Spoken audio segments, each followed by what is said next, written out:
in order to help others as well as myself. As I look back over my life, all my life, I have been under the umbrella, the pressure, depression, oppression of some kind of abuse. As a kid, it started with sexual abuse from my grandfather and multiple others. But where I want to start today is where I am today. And where I want to start, I want to talk about how abuse can evolve into something that one would think they would never be inundated with, surrounded with, or involved with. Most of my life, my closest relationships, I'm talking about my closest relationships, have involved some kind of abuse. Now, I could say I'm ashamed of that, but I have to tell you, I didn't know at the time.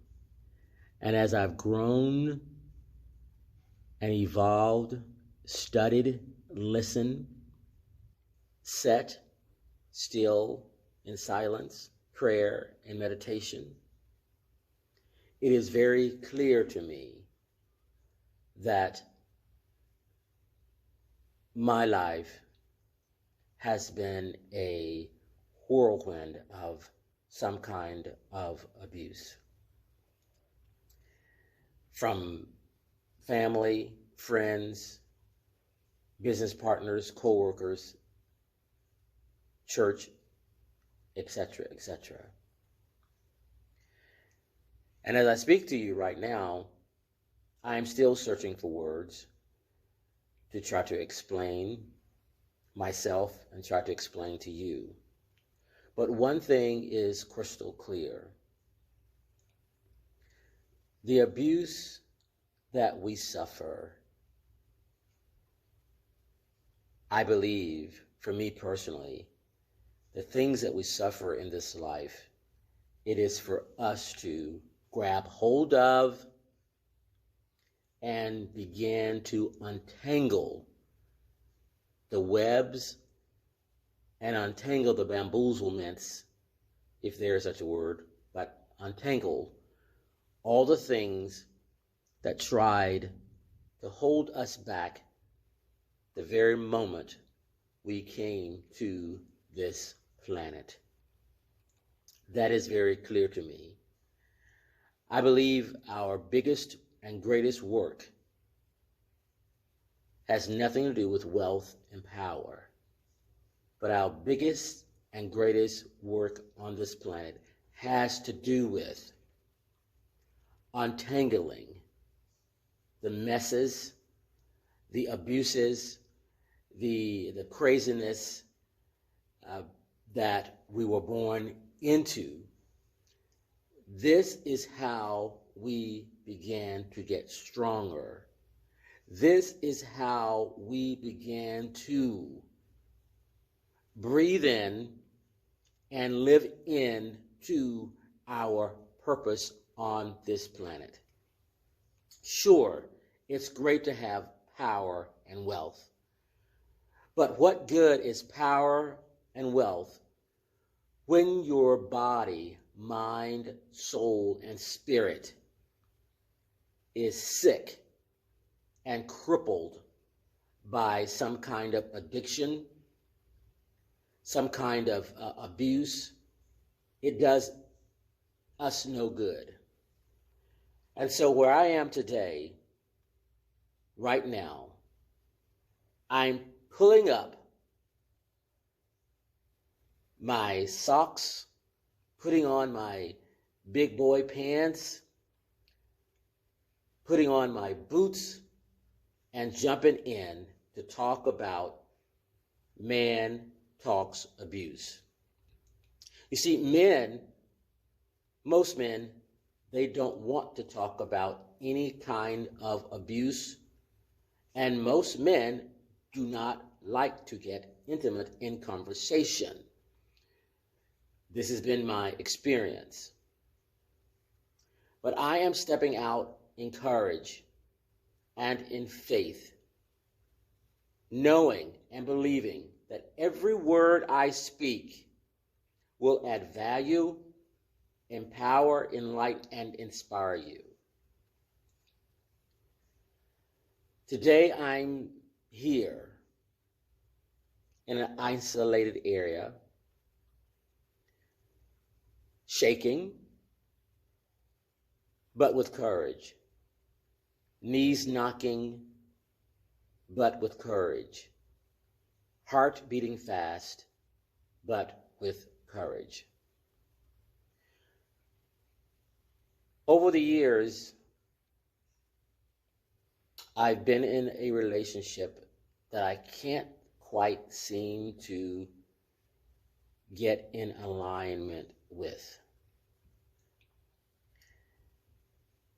However, as I began to take inventory and dissect my life, as I said before, most of my relationships have been some kind of abuse, where it's been sexual, mentally, physically, financially, all of that. And so this is a toughie for me, because I know if I jump this hurdle,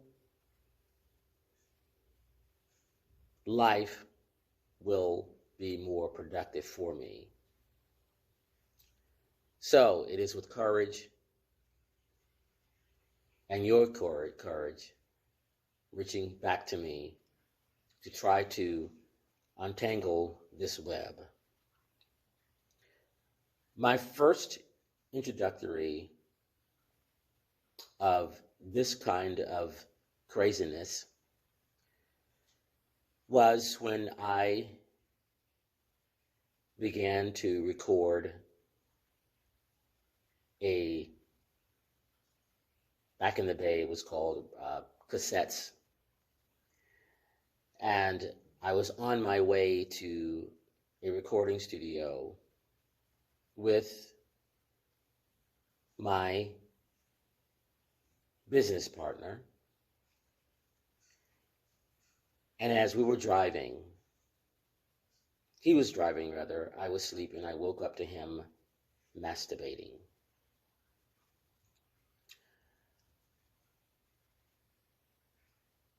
I was shocked. I was